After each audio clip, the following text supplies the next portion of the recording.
I'm going to go ahead and talk to you about the SVC option on cars, on more modern cars. And what that stands for is speed sensitive volume compensation. So you may be asking, what is that? That'll adjust the volume as you're driving. As the engine speeds up, or as your car speeds up and your engine's working more, you're basically the volume will increase if you turn this setting up. If you turn it down, or if you turn it off, then it's not gonna change. The volume will stay static while you're driving. I'll go closer for you. We'll go down, you got bass, treble, fade, front to rear, left to right, subwoofer. So here we go.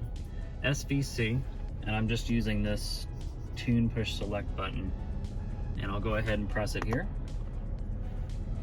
And then once we press it, it gives us the option to go ahead and turn it to the right. That would be high. So again, high would be, we want high volume adjustment as we're going down the road. As we're going faster, we want the volume higher. If it's lower, we want the volume lower. I have it on mid myself, but you can go to low, which would be a low boost to volume, or off would be the volume would be static and stays the same.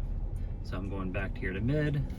I'll press select and then exit out of setup here. I hope that tip helped, guys, and continue to check out this next video.